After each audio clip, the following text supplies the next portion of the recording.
Hi, and welcome to the Hopeless to Hotspot podcast. This is your host, Sandra Pullman speaking.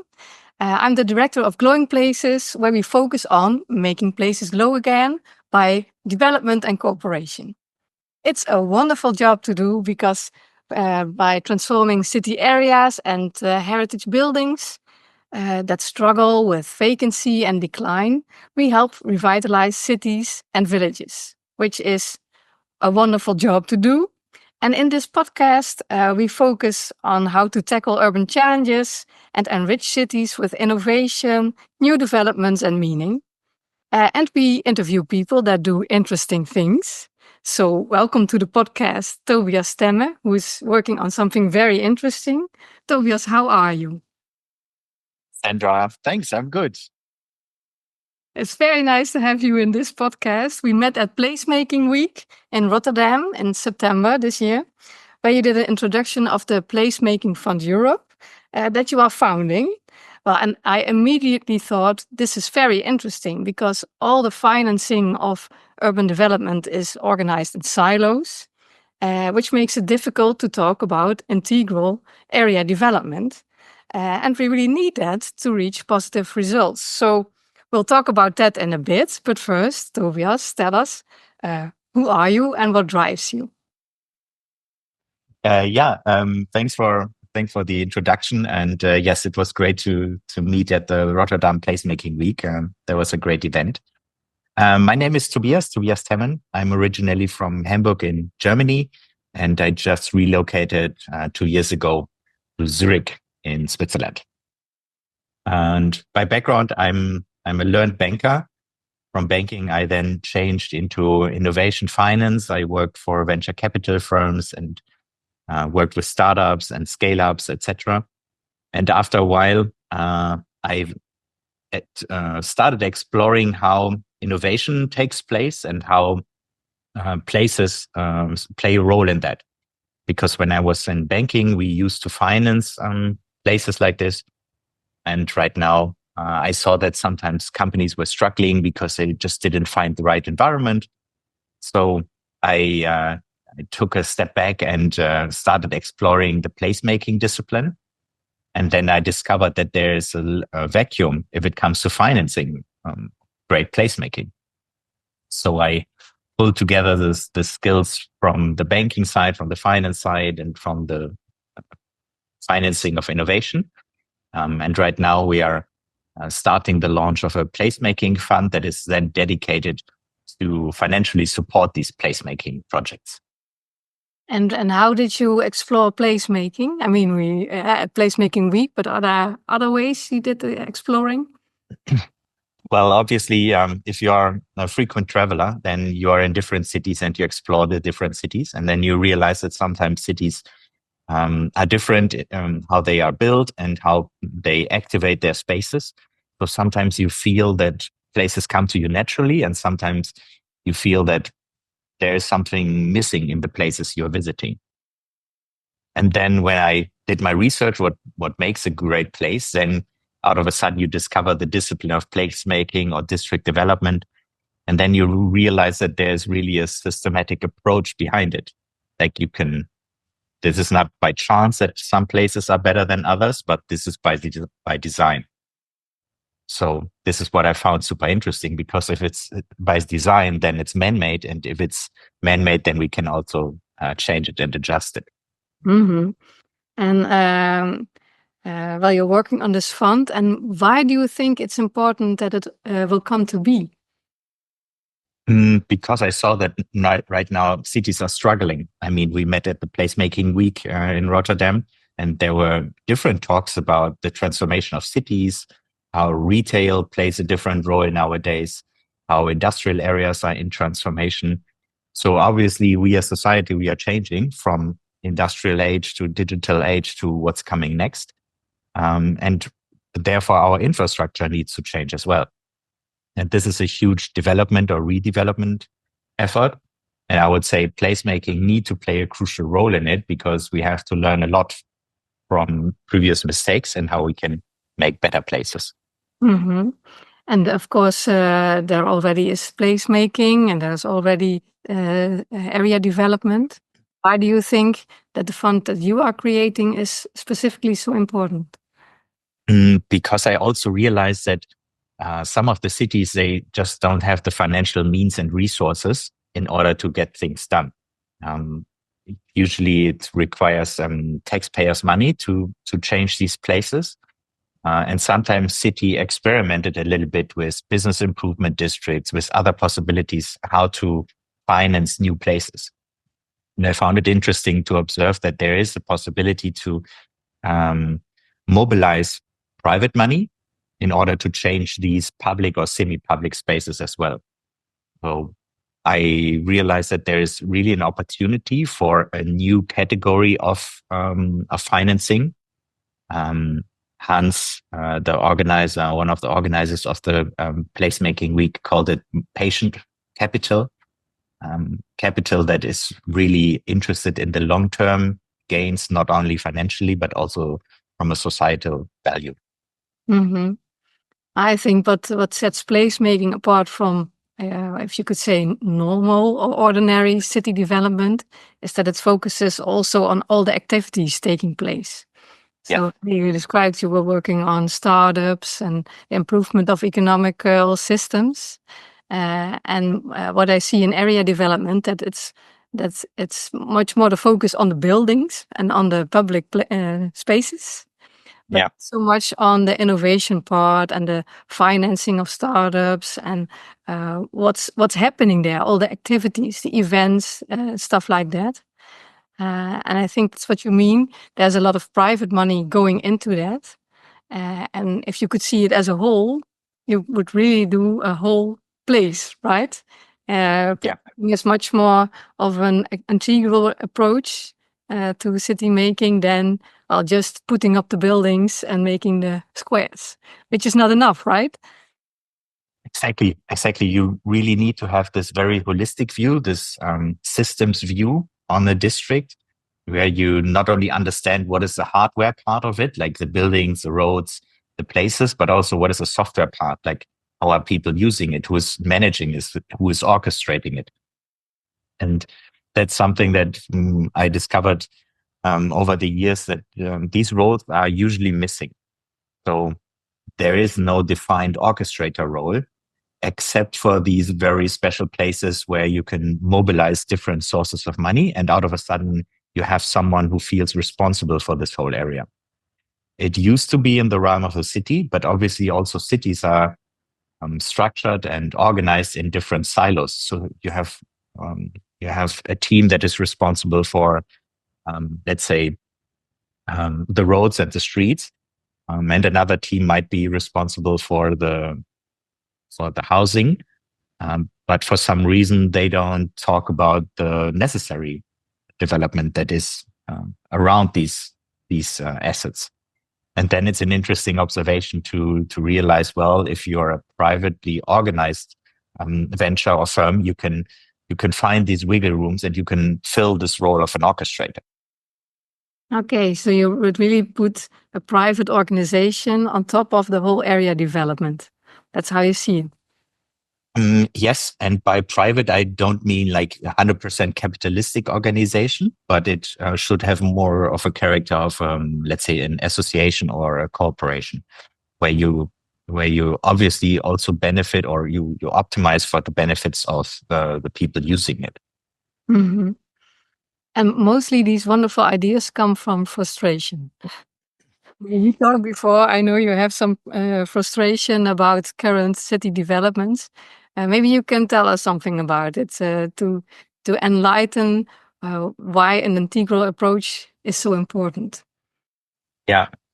So for example, in my hometown of Hamburg, the recent years discovered that there were some white spots or some clear room for improvements. For example, back in the days in the shopping street, you nearly had no public banks where people could sit on and relax.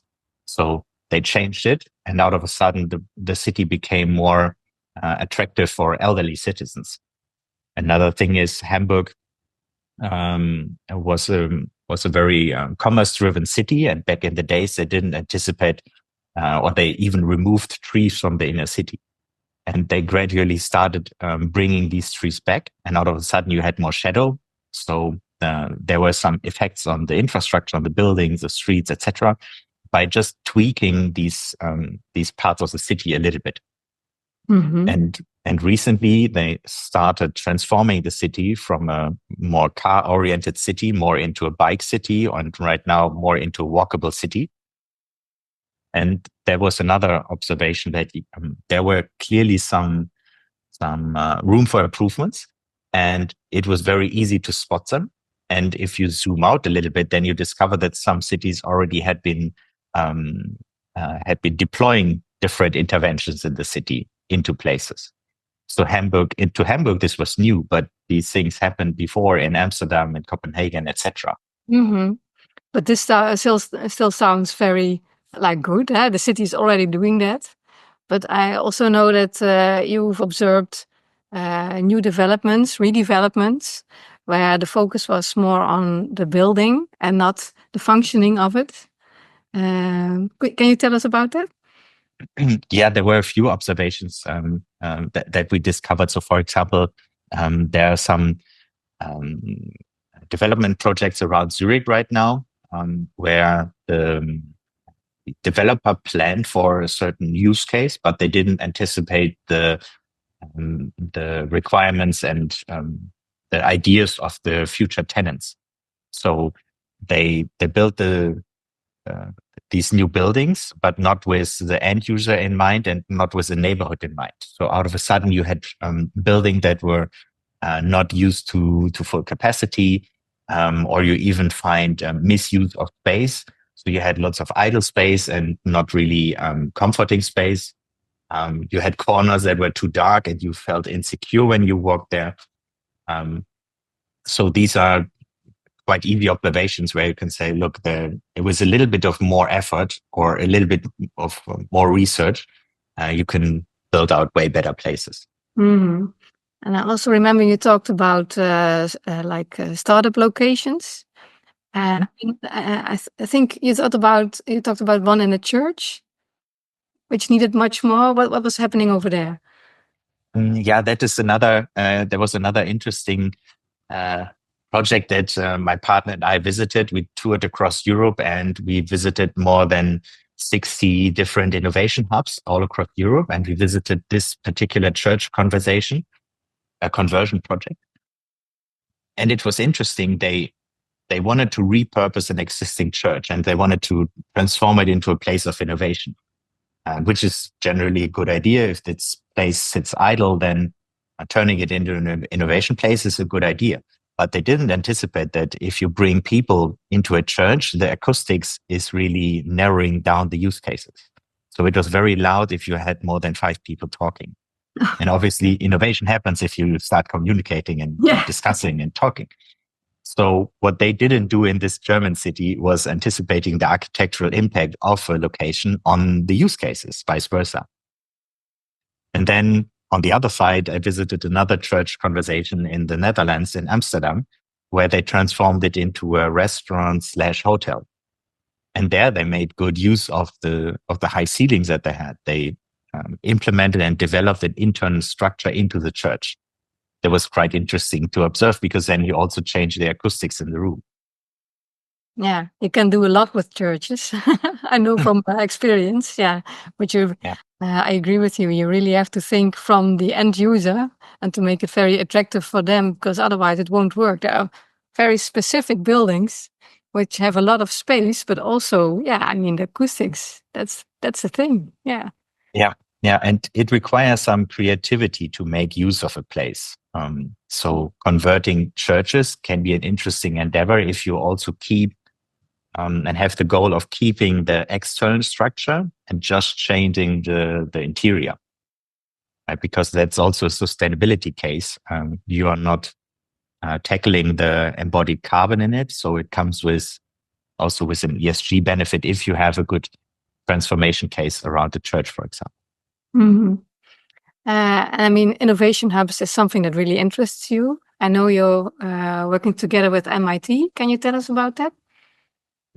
Yes. So a couple of years ago, we started an innovation hub in Hamburg That was also an interesting retrofit case and a transformation case.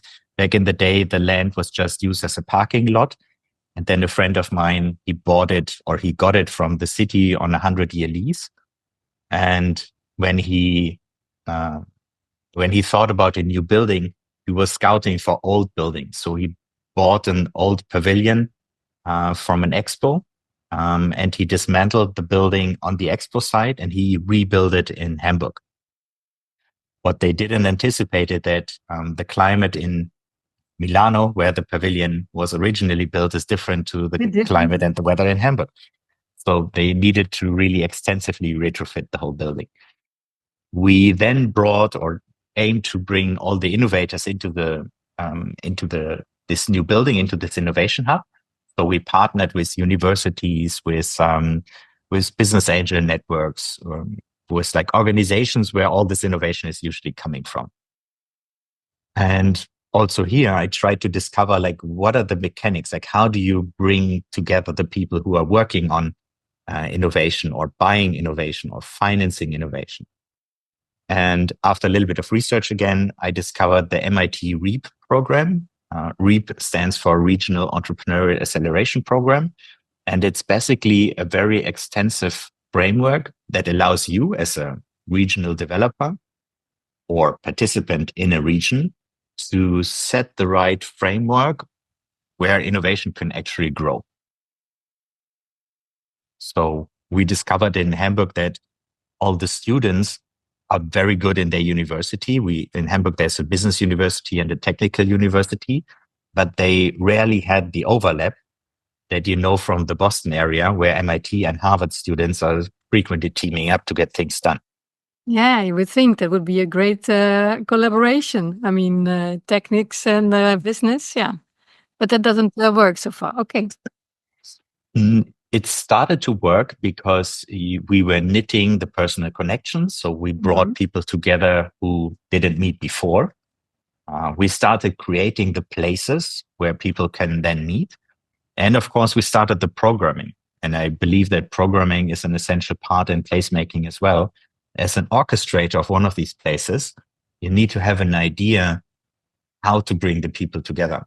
And most important, why these people should meet in the first place. Do you mean programming of events or something else? What do you mean?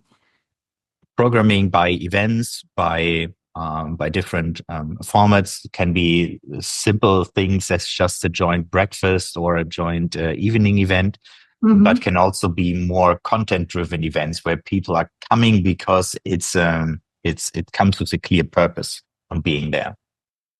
So we started in the context of innovation and activating an innovation ecosystem. We started by hosting pitch events, for example, or providing pitch training. We organized investors roundtables, etc.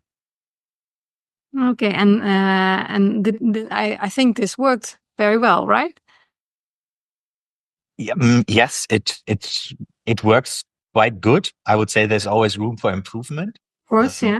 But I mean, what are the results? I mean, how is it going there now? Pretty good, I would say. There are more and more startups coming from this region. I saw that with the MIT REAP program, I got some insights into other innovation ecosystems like Valencia or Naples.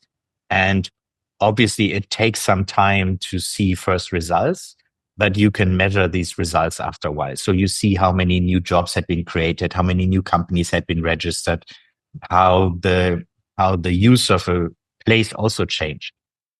So in the example of Hamburg, back in the days, it was a barely used parking lot.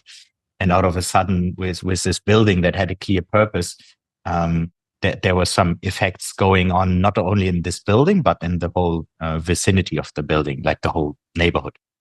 Mm-hmm.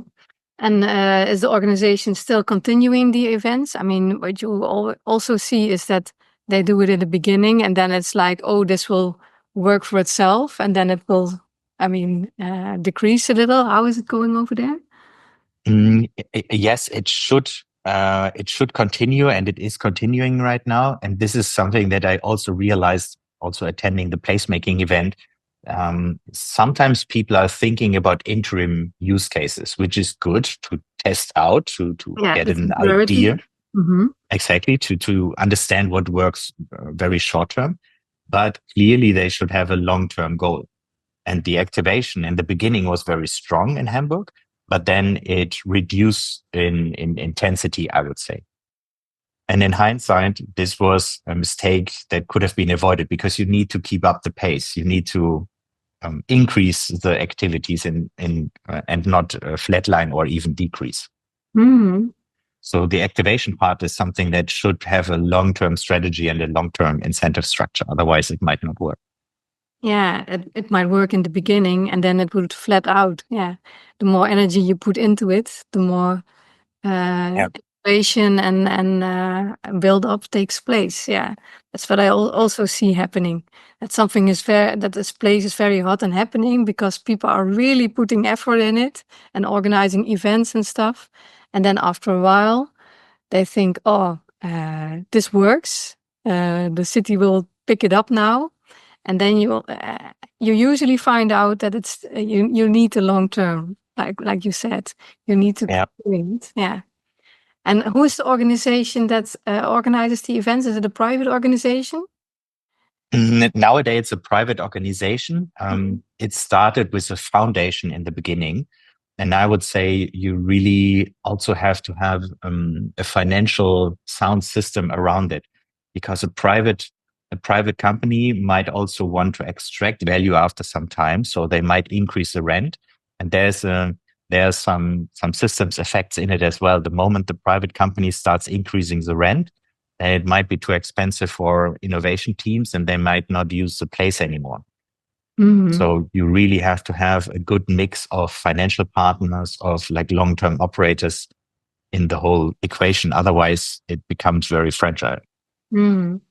I think we are also talking about parts why the placemaking fund is important, because the whole activation part, the organizing of events and stuff, is a very important part of it, like we talk about. But it's not buildings and it's not public spaces, right? So you really need that ingredient for success, and you need to do it long term, right? Yeah, and this is also where the placemaking fund will be different to a plain vanilla real estate fund, because it really comes with this approach of not only investing in assets and infrastructure, but also invest in the more softer influencing parts of the whole system around the building or around the district. Yeah. So as you said, in investing into, let's say, a cafe, financially supporting first people coming into it, providing a little bit of subsidies on the rent, but having a clear goal on how to make this place more interesting and more financially sustainable. Yeah, so the community building part and the marketing of the area, these are also vital components. Well, you're working on your research for the fund right now. What are things you're looking into? What are things you're investigating? So the concept itself is pretty clear, because the fund is like a standard financial structure, and it's you already have all the legal requirements, etc., coming with it. So the legal part is the easy part. Yeah, for you, I mean, I think it's very extraordinary. But for you, you're like, okay, well, each year in Europe there are like 50 funds created, and this one isn't here, so we'll just make it. I love that thinking, but I mean, it's not something very normal, right? Yeah, obviously this fund really has some specialties in the future. So I just mentioned it will be investing in different asset classes, so to speak, right? It will invest in real estate. It will also invest in the software part and the orgware, so to speak. Right now we are in the step of finding and getting in contact with places who might be interesting for our first investments. So places that are working on improvements in placemaking should get in contact, definitely, because we are right now scouting for these first places. And at the same time, we're still connecting with more and more partners in the field of placemaking. to really understand what is happening globally, but in most cases in Europe, in the area of placemaking. What can we learn from other cities? What worked good and what isn't working? Mm-hmm. And you're looking for places, you said in Europe and in all the countries of Europe, or are you looking for cooperation with specific countries? Right now, we are exploring this field organically. So we are growing with our network. We had first supporters in Denmark, in the Netherlands, where placemaking is, I would say, more established already as in comparison Portugal. But right now we are growing organically. We have some first very interesting conversations with the UK, also in Switzerland, in Zurich, where I'm living, keep expanding the network here. So we are focusing on Europe, including Switzerland and the UK. And we are focusing mainly on urban areas and urban regions, because we see this mega trend of urbanization still being very active, very strong. And we realize that there's a huge potential in urban areas for redevelopment. Yeah, and I know you also look for very specific places, not so much the redevelopment of existing urban areas, but more like areas that are really, there for transformation, like old industrial areas, right? And what else? Yeah, there are a few fields that we are currently investigating. Comes with a few considerations in the background. So first of all, we want to showcase more examples quickly. So if it's a greenfield development, the greenfield development surely will take some time, and we can't generate the effects quite quickly. So we are right now looking into mixed districts that are already existing and where the building permits from the government are quite clear, and there's a clear path for better placemaking. And you just mentioned industrial areas and redevelopment areas. Again, speaking for parts of Germany, for example, where the coal industry is right now shifting, and the whole old coal industry areas are right now being repurposed. That's a very interesting field as well. And around larger cities. Around what? Around larger cities where you have interesting extensions of the city, where the city keeps expanding and the adjacent cities gain more momentum, and at the same time need to iterate and change their infrastructure as well. So could you summarize that so we all understand what kind of areas are you interested in? So mixed districts is a very interesting part. Places that used to have lots of retail, that's right now in transformation. Urban areas, changes in zoning, old industrial areas. Okay, so you are looking into existing city areas that are already there, and I misunderstood you. So I have to correct it because I was wrong. Okay, you're looking into mixed use areas in cities and in the transformation of, let's say, old purposes into new in the larger cities in Europe. That's what it is. Yeah, exactly. Yeah. And I imagine you're also thinking about investors that are a good fit. What are your thoughts about that? Who do you think will be interested? It will be especially interesting for investors who are looking for longer term investments. So in the past, actors in placemaking were usually foundations who naturally have a very long investment horizon, but also institutional investors are very interested in infrastructure or city development projects. That comes with a very long-term investment horizon, so it can be 20 years, 30 years or so. But it's clearly something that I see is becoming more and more relevant for some investors as they are looking for more stable. Why is that? Why are they looking for long-term investments? Because now in real estate, we see mostly short-term and very siloed into houses and commercial, and I mean it's very much in silos and more and more on the short term. So, who do you Yeah. think will be interested in the long term, and why?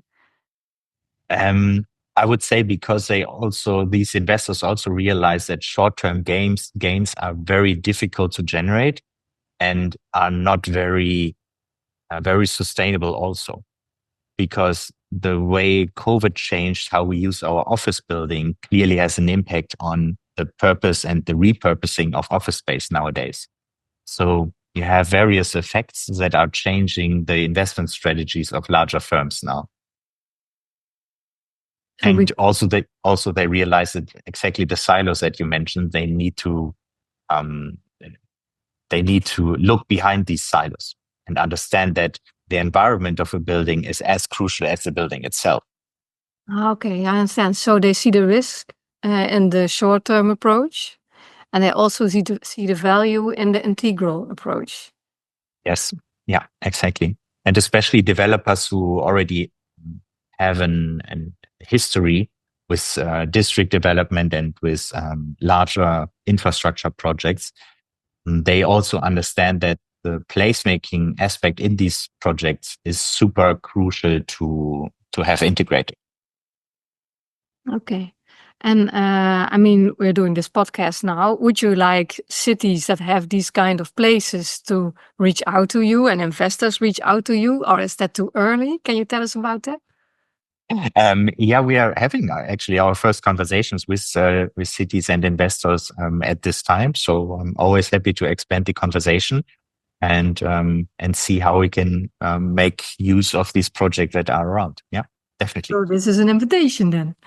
Exactly. Exactly right. And when do you think that you'll be ready to launch the fund?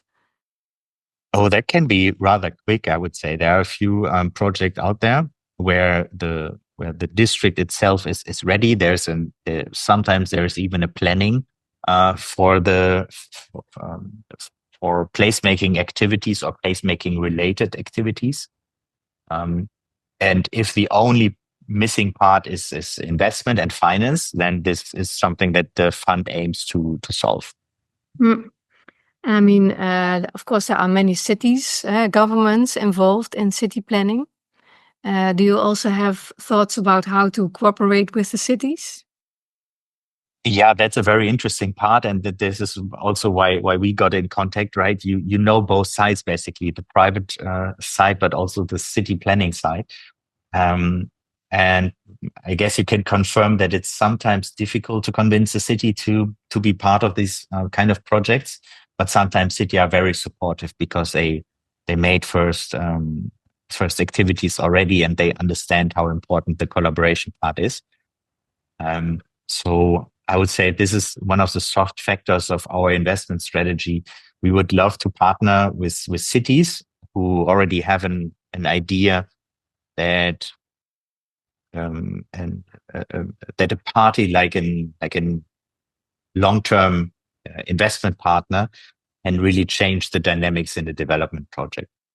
Well, I think there are many cities that would be interested because cities' approach on area development is very integral. Yes, they're organized in silos, but they have these multidisciplinary teams often to work on this kind of projects. But then, of course, they have to cooperate with the private companies, and those are very siloed as well. Project developers that say, I only do housing in this field, or the housing corporations that say, I only do housing. We don't want to invest in what's going on in the base of the building. I mean, it's just houses, which is safe, and that's what we do. And they, of course, understand that we have to do more. We have to look at the social services you need in an area, the commercial units. We have to work on community building and all that stuff. But the private organizations focus on just a part. So I think it would be very interesting for cities to have a partner who also looks it in a long-term and broad way. Yeah, Yeah. that's my feeling about this. Yeah. Yeah. Let's have a follow-up conversation in a couple of weeks. I'm pretty sure that there are a few cities, or many cities actually out there who are exactly thinking in this way. On the other hand, I also know that the building restrictions and the building law differs from country to country. So, for example, in Switzerland, it takes relatively long to get a building permit because there's so many parties you need to align with. So any project that you would like to, for example, execute in Zurich, will take relatively longer as if you would be doing a similar project in, let's say, the Netherlands. Mm-hmm. Yeah, I wouldn't say we are very quick in the Netherlands because, yeah, like you say, there are so many organizations you need to involve that, yeah, well, I mean, most of the projects are very complex and it takes some years to plan and then be ready to really build. But I always say where people want to do stuff, they do it. I mean, there are always possibilities. And you need strong partners that really want to go for it. I think that's most important. Yeah, and it's important then that you have a city that is really involved and backs it up, and also is there to make decisions and about difficult challenges and to move on. I think that's very important for you. Yeah. Yeah. Yeah, you're right. And for example, what I also learned when talking to different stakeholders or contact people in the city teams is that sometimes they even have a difficult role because they need to align with so many people and there's no clear strategy on how to do it. What the fund also aims to do is inspire people to look behind it. So one natural outcome of the fund will be also this body of knowledge that we built out during the years. Like what happens if we intervene in a district? Like what are good examples for placemaking and what are mistakes to avoid? At the end, this fund that provides finance is also about risk management and risk mitigation. So what we will build at the site is very helpful for cities to better understand how they can intervene, what are good policies, how policy making also adjusts and changes the usage of places. Mm-hmm. And I think, I mean, it's also very important to have a conversation with the people in the city, to build up support and to really understand what are the needs in the city, social needs, or so you can have an answer to that in your area development. I organize a lot of participation trajectories. You know that, I think. Mm-hmm. And what people always find difficult is that when they're talking to a project developer, they find they are in there for the short term and to make money. And that doesn't give them a great trust about what are they doing here. Yeah. So I think the fund that you're building will build a lot of trust for people and cities too, because they think, okay, they're in it for the long term. They're not just here to make money. I mean, of course, there has money to be made, but it's broad and it's not just about building. It's also about economic development, of creating jobs, of making sure that houses that people can afford, stuff like that. Yeah. I think, I mean, if I would do this participation trajectory with your fund, I would feel comfortable in a conversation with the people of a city, I think. Yeah. If you take a very like high level view on it, the idea of this fund is to be the financial transformation mechanism, so to speak. Everyone knows that we need to change these places. Everyone, to some extent, has a gut feeling that the places can be improved. Then you bring in the experts who resolve the gut feeling for certainty and say, yes, you're definitely right. We can change the places. This is how we should do it. Here's some processes. Here's some guidance on how to apply placemaking, how to make better places. And then it always ends with the question, and who is going to finance it? And if you have a financing partner who is aware of the mechanics and who really understands placemaking, then the fund can also say, yeah, that makes perfect sense. Let's continue. Mm-hmm. And is affordability also an important thing for you? Affordability of houses and workspaces? Yes, 100%. And this is one of the, I would say, negative side effects that sometimes comes with placemaking. It unfortunately leads to gentrification in some areas. So the idea is to avoid it and to end up with more like one of the partners coined the term gentlification. So to gently improve the quality without necessarily raising the prices.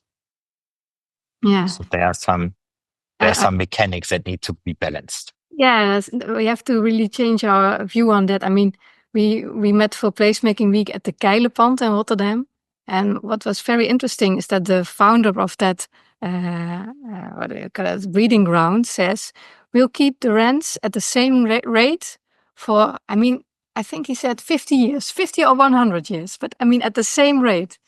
And then the bank who was supposed to finance it said, I mean, that's not how we do it. The rents always increase. No. The founder said, we want to keep this a place of innovation. And if we just put it in our heads that the rents will be the same and that is our business case, then we'll make it happen. And it's a very low risk because, I mean, the rent is affordable now. So it'll be affordable for people in 20 years as well. So this is a very sound business case. And he was able to persuade the bank to put the finance in. And I think that's a very great concept. We're so used to thinking, oh, the rents must increase because that's what always happens. But maybe for some parts, it should stay the same. Yeah. Yeah. And this is to some extent the interesting part.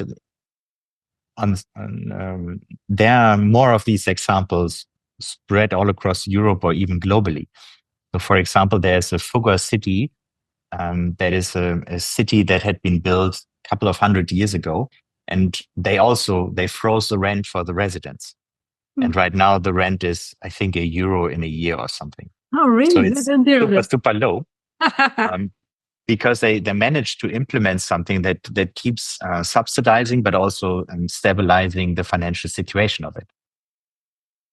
And in the Nordics, there were some banks who were back in the days, or it is not even a long time ago, they started issuing loans for 100 years, knowing that the person who applies for the loan will not be the one paying it back after 50 years.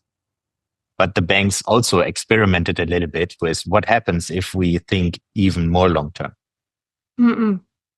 Yeah, it's an interesting thing to think about. I mean, of course, we cannot flatten all the rents, but maybe some parts we need in areas that we need for innovation, for meeting places, for things like that. Because what you see happening is that these are the very important places, but also the most fragile for success. Yeah. And after a while, you actually develop a good understanding on what makes a good place and how you can also really have it as a long-term and sustainable, interesting place. And I would say this transformation is not a one-time exercise that is then done and over. Yeah. But it's ongoing, and this needs to be reflected in the way how we think about spaces also.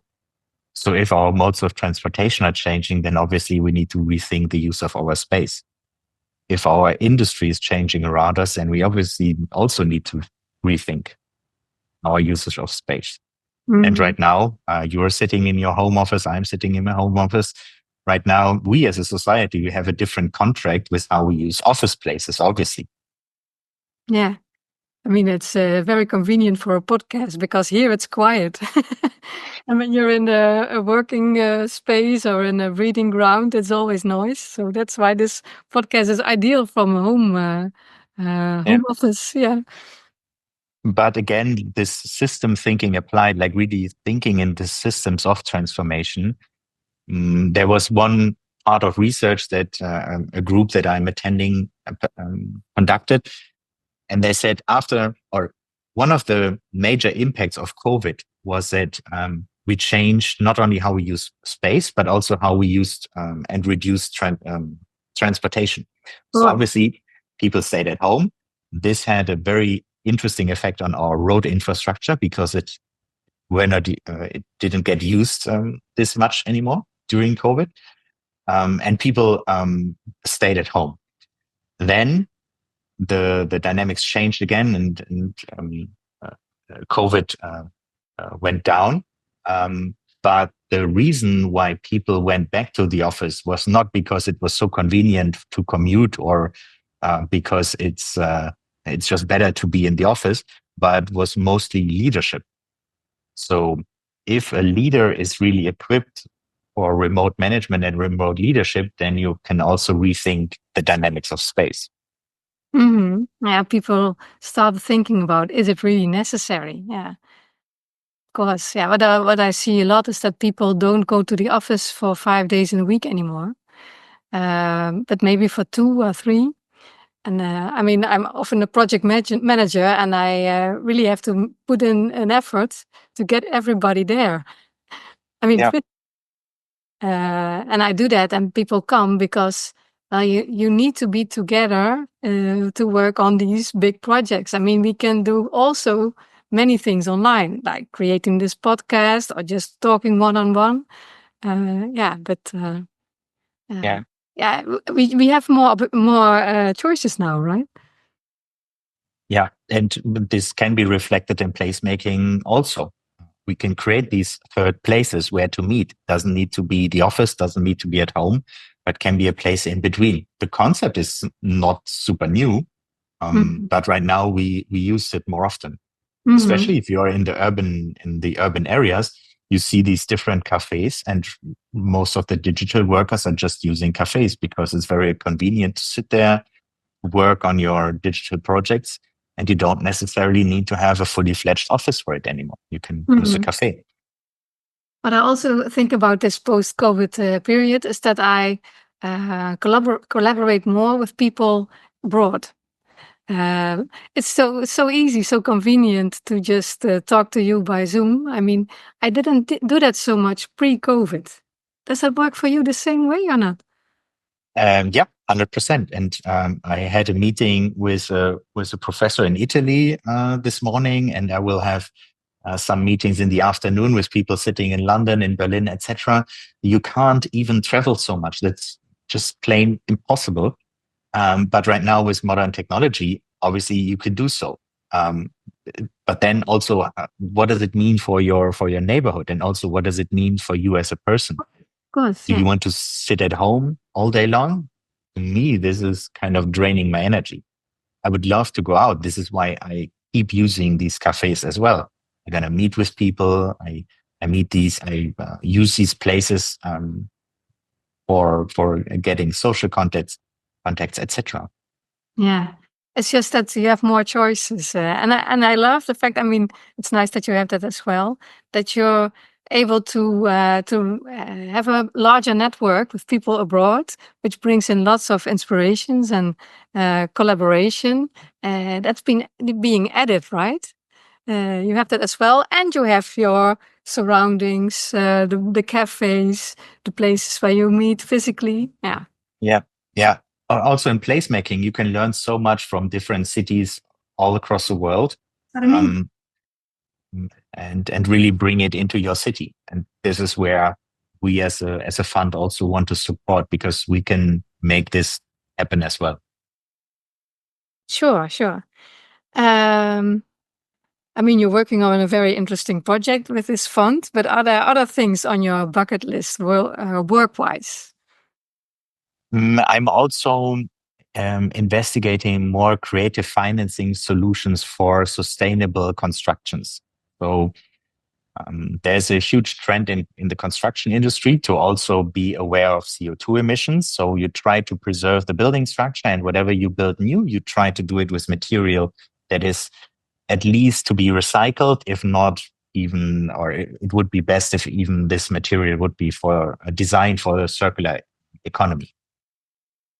And the interesting part is, yes, you can recycle material, you can even reuse it over and over again, but for some reason, the financial instruments and the financial services are not fully designed to anticipate these changes. Oh, really? So you need a good funding for that to promote the innovation that we all want. Exactly. So give you one example. There's one company, and I would love to work with them in one of the upcoming placemaking projects. They create kind of wooden bricks, and kind of in a Lego style, you can build your buildings with these Lego bricks.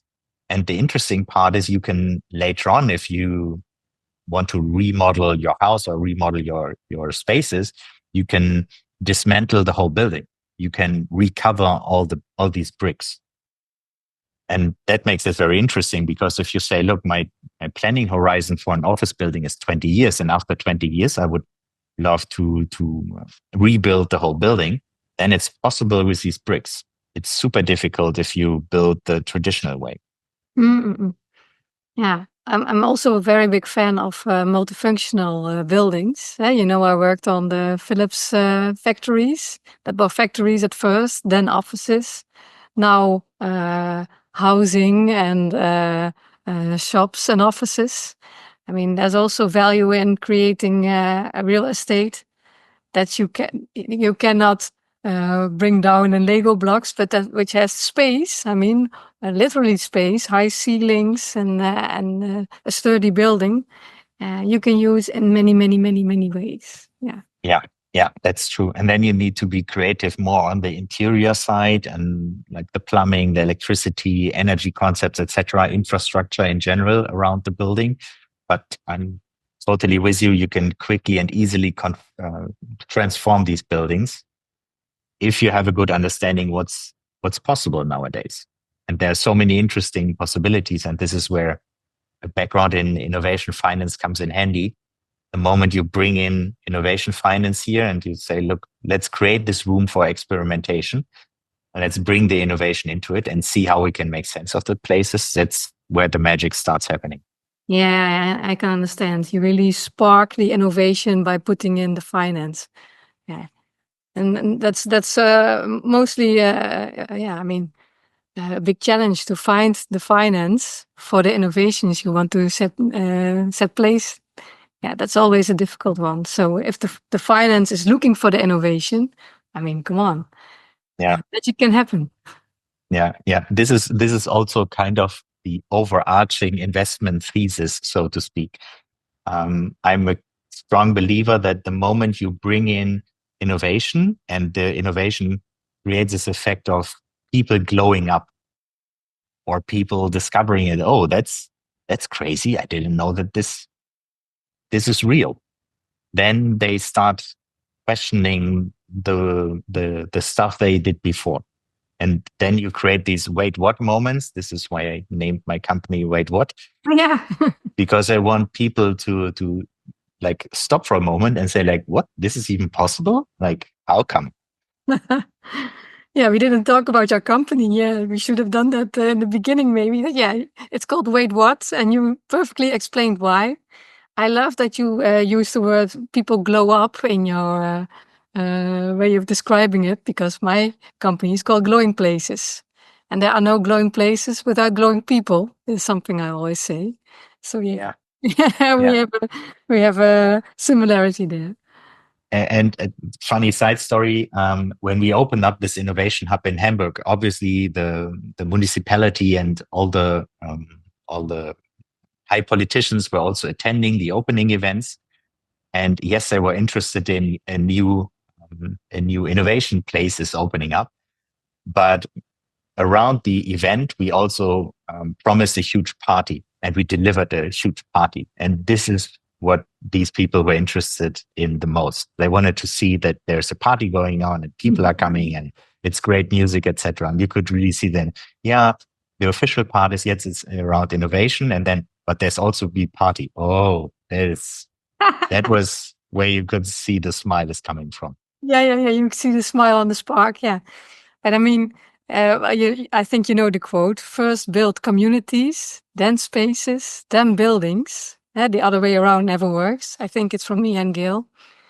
And what you described about Innovation Hub is that you started building the community, using activities, events, stuff like that, and which is very important. And people just feel that, I don't know, in a natural way, when they are there, they think, oh, this is right. But when you're planning the development of a city area, mostly people don't think about that part of the community building. It's just about the buildings and the technicalities and how do we put the traffic in. And so I hope we can make sure together that there's much more focus on the software and the orgware. And I'm really looking forward to seeing your fund coming to fruition and to see what it invokes. So, yeah, thank you very much for this conversation. Is there something you would like to add? Maybe you told about your company, Wait What? How can people reach out to you? I'll put links in the description. Yeah, I'm available on LinkedIn. Please feel free to connect and follow. I will be posting more about the projects to come. And obviously, keeping people involved. So whether on the investment side or on the project side. So always looking to expand the network and share what we discovered, share what we delivered so far, and support in creating better places. Lovely. Well, we've reached the end of this podcast. And of course, now I'm curious about the insights that you, our listeners and viewers, have gained. It would be great if you share it with us. I think preferably on LinkedIn, because we're both there. We'd love to hear from you. Tobias, is it Tobias or Tobias? I work on both, mate. You work on both, yeah. Well, Tobias, thank you very much for this inspiring conversation. And to our viewer and listener, thank you for your interest. I hope it really inspired you. Until next time, stay tuned. Bye.